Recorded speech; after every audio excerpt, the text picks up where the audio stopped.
Labadiena, mokiniai! Šios dienos mūsų pamokėlės tema – kaip labiau pasitikėti savimi. Išsiaiškinsim, kad kai kurie vaikai klausia, kaip įveikti savo nedrąsą. Ar tau atrodo svarbu pasitikėti savimi ir kodėl? Raminta rašo: esu nedrąsi, stokoju pasitikėjimo savimi. Ką man daryti?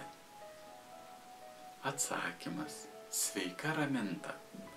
Rašai, kad esi nedrąsi ir nepasitiki savimi. Yra tokių žmonių. Vieni varžosi aplinkinių, kiti vengia fotografuotis, tretiems baugu paklausti kelio ar išsakyti savo nuomonę. Jiems itin sunku ką nors daryti stebint kitiems. Sako, kad darželyje jie labiau mėgdavę žaisti vieni, nesitraukdavę nuo auklėtojos. Dar mieliau likdavę namie. Atsiskyrę nuo bendraamžių, tokie vaikai negalėjo mokytis bendrauti. Neturėjo progos suklysti, pasimokyti iš savo klaidų, pasidžiaugti sėkme. Mokytojų ir auklėtojų tvirtinimu dalis mokinių būna drovūs, užsidarę ir nedrąsūs. Turbūt jau supratai, bendrauti turime išmokti. Kaip ir vaikščioti, kalbėti, rašyti ar skaityti. Pasitikėjimas savimi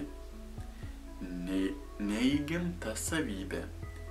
Jis įgyjamas pamažu.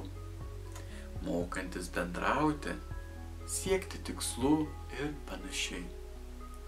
Vadinasi, tau reikia pradėti mokytis būti drąsesniai. Savo elgesį pakeisti galima pamažu. Ypač padės mintis, kad tavo noras bendrauti, susirasti draugų yra stipresnis už baimę ir abejones. Tai supratus reikia nedelsti. Tu jau pradėjai, parašei mums ir paprašei pagalbos.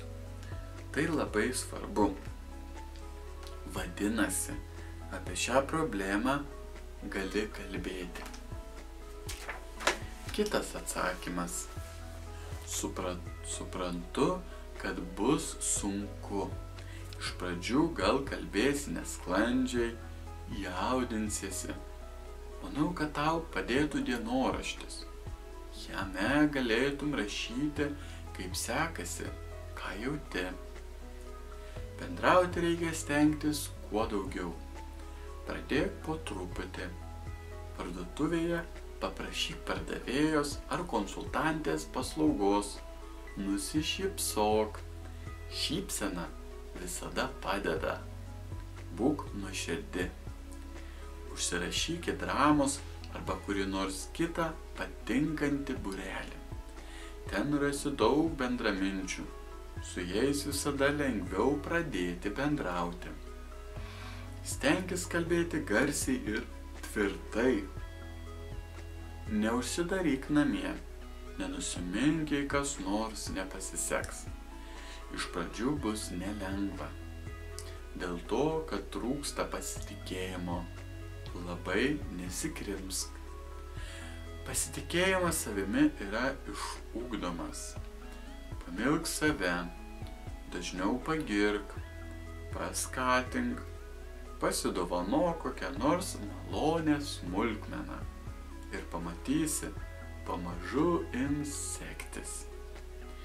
Jeigu šie patarimai gelbės, padėti tau gali psichologas. Linkiu drąsos.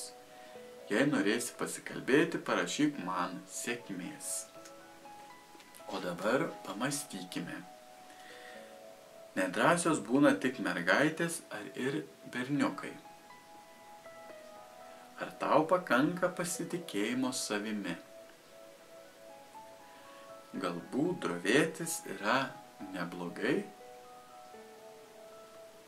Ar vaikas gali pasikeisti ir elgtis drąsiai, jei iš prigimties jis yra tiesiog nedrąsus? Ačiū už pamąstymus, vaikai. Šios dienos pamokėlė baigta. Nepamirškite atlikti užduočių pratybų sąsiuvinyje. Sėkmės darbuojantis ir iki pasimatymo.